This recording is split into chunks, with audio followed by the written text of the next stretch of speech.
Chemical formula की बात करते हैं। किसी भी केमिकल को रिप्रेजेंट करने के लिए जो फार्मूला इस्तेमाल किया जाता है उसके सिंबल्स के साथ उसको लिखा जाता है, उसको कहते हैं जी केमिकल फार्मूला।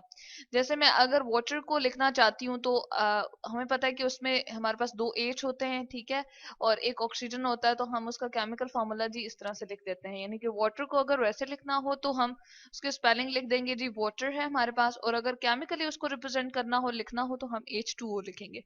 तो सबसे पहले तो हमने क्या किया जी, सिंबल्स लिखे हैं, ठीक है, एलिमेंट्स के। जो जो एलिमेंट्स वहां पर उस कंपाउंड में इस्तेमाल हो रहे हैं उनके क्या लिख देंगे जी, हम सिंबल्स लिख देंगे। तो यहाँ हम लिख लेते हैं कि पहला हमने क्या काम क्या करना है जी, सिंबल्स रिटन। और किस तरह से लिखेंगे, वो वाला सिंबल पहले लिखेंगे उस एलिमेंट का जो पॉजिटिव होगा, ठीक है। जिस तरह मैं एग्जांपल चले यहाँ पर ले लेते हैं हम NaCl की, सोडियम क्लोराइड की, ठीक है। और सोडियम क्लोराइड में क्या होता है, ये मेटल है सोडियम, और क्लोराइड जो है हमारे पास नॉन मेटल है। और सोडियम के पास ये कैपेबिलिटी होती है कि अपना इलेक्ट्रॉन लूज कर दे और किस आयन में जी कन्वर्ट हो जाए, पॉजिटिव में, तो इसलिए ये पॉजिटिव हमारे पास हो जाता है आयन, और ये जो है नेगेटिव हो जाता है। तो कुछ दो एलिमेंट्स आपके पास होते हैं, कुछ के पास होती है एबिलिटी कि वो इलेक्ट्रॉन लूज कर सकते हैं, उनको इलेक्ट्रोपॉजिटिव कहते हैं, और कुछ के पास होती है कि वो इलेक्ट्रॉन हासिल कर लेते हैं, अपने पास रखने की ताकत उनमें ज्यादा होती है, इलेक्ट्रॉन अपने ऑर्बिट में ज्यादा वो खींच के रखते हैं। तो उसके उसको हम कहते हैं जी इलेक्ट्रोनेगेटिव। तो क्लोरीन यहाँ पर क्या, इलेक्ट्रोनेगेटिव। तो सबसे पहले सिंबल तो लिखेंगे हम, लेकिन उसका हम क्या ख्याल रखेंगे कि पॉजिटिव हमारे पास पहले होना चाहिए, ठीक है। पॉजिटिव वाली जो हमारे पास मेटल होगी, या जो हमारे पास कोई भी ऐसा एलिमेंट जो इलेक्ट्रो पॉजिटिव होगा, चले हम यहाँ लिख देते हैं इलेक्ट्रो पॉजिटिव, जो हमारे पास होगा, जो अपने इलेक्ट्रॉन को निकाल के और पॉजिटिव में कन्वर्ट होने की उसमें सलाहियत ज्यादा होती है, अपने इलेक्ट्रॉन मतलब कि ऑर्बिट में से निकाल सकता है, तो उसको कहते हैं इलेक्ट्रो पॉजिटिव। पहले हम इलेक्ट्रो पॉजिटिव लिखेंगे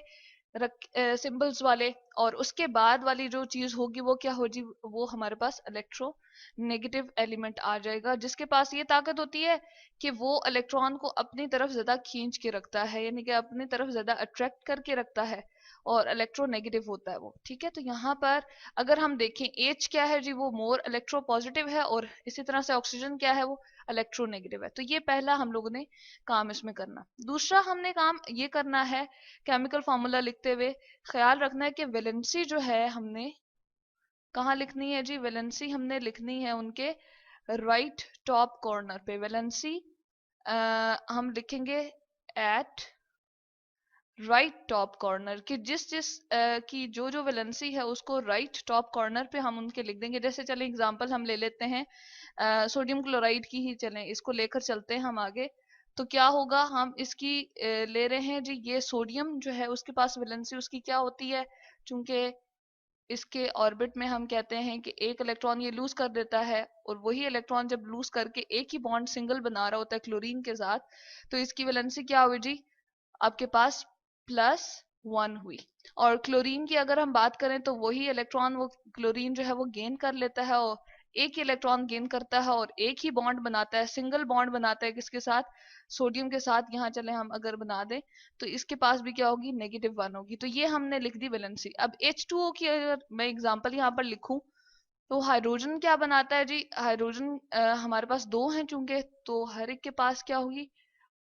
हम कहते हैं +1 है, या हम इस तरह से कह देते हैं कि इसके पास क्या होती है, एक इलेक्ट्रॉन को ये एक हाइड्रोजन जो है वो एक ही बॉन्ड बनाता है, तो उसके पास हम कहते हैं कि क्या वैलेंसी उसकी 1 है, ठीक है। और ऑक्सीजन जो हमारे पास आ जाएगा, तो वो कितने बॉन्ड बनाता है जी, 2 बनाता है, तो उसकी वैलेंसी हम यहाँ पर लिख देते हैं जी 2 है, ठीक है। उसके बाद जो हम काम करते हैं वो ये करते हैं कि इनकी वैलेंसीज को क्रॉस मेथड से या क्रॉस एक्सचेंज मेथड से हम क्या कर देते हैं, रिप्रेजेंट कर देते हैं। तो यहाँ पर हम लिख देते हैं जी क्रॉस एक्सचेंज मेथड। अब एक्सचेंज यानी कि बदलना है हमने किसी चीज को, और क्रॉस यानी कि आपस में जो ऑपोजिट आपके हैं एलिमेंट्स, उनके आपस में हमने क्या करना है, एक्सचेंज करना है उनकी वैलेंसीज को। जैसे हमने लिखा ऑक्सीजन का हमने लिखा है जी 2 है इसकी वैलेंसी, तो इसको हम कहाँ लेकर आएंगे,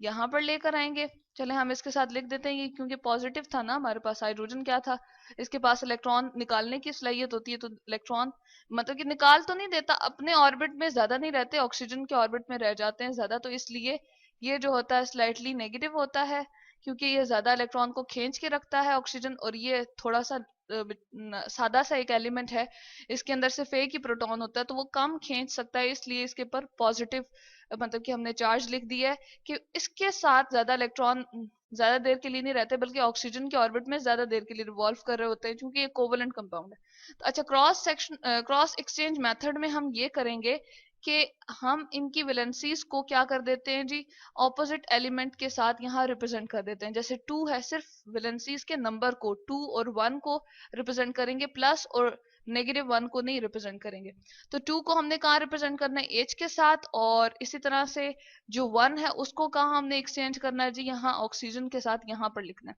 तो अगर मैं लिखना चाहूँ इसका क्रॉस एक्सचेंज मेथड से, तो 2 यहाँ पर आ जाएगा और ऑक्सीजन का 1 यहाँ पर आ जाएगा। जैसे मैथ्स में भी हम कहते हैं कि अगर 1 लिखें या ना लिखें तो एक ही बात होती है, तो यहाँ पर भी हम क्या करेंगे जी, H2O के फॉर्मूले में हम क्या करते हैं, क्रॉस एक्सचेंज मेथड के बाद हम कहते हैं कि 1 हम यहाँ पर ना भी लिखें तब भी बात ठीक है, तो इसका फार्मूला हमारे पास क्या बन जाएगा जी, केमिकल फार्मूला H2O बन गया। ठीक है, तो यहाँ पर ये हमारे पास था क्रॉस एक्सचेंज मेथड। अब एक और बात यहाँ पर होती है कि अगर किसी की वैलेंसी जो है वो मतलब कि 2 और 1 इस तरह से मुख्तलिफ नहीं है, वो है ही 1 1, यानी कि बराबर है, जिस तरह सोडियम क्लोराइड की एग्जाम्पल हम ले लेते हैं, तो उसमें क्या होता है, उसमें फिर इस तरह से हम बात करते हैं जी कि सोडियम भी +1 है, ठीक है, और क्लोराइड जो क्लोरीन है हमारे पास वो भी 1 है, तो 1 हमने यहाँ रिप्रेजेंट करना है यहाँ सोडियम के साथ क्रॉस एक्सचेंज मेथड से, और जो 1 हम यहाँ +1 शो कर रहे थे, चलें इसके साथ -1 में लिख देती हूँ, हम क्लोरीन का जो शो कर रहे थे, तो ये यहाँ पर चला जाएगा क्लोरीन के साथ। तो इस 1 को हम लिखें या ना लिखें बात एक ही है, और इस तरह से इसका फार्मूला जो है वो सोडियम और क्लोराइड बन जाता है। तो ये है केमिकल फार्मूला लिखने की सारी रिप्रेजेंटेशन, और ये है उसका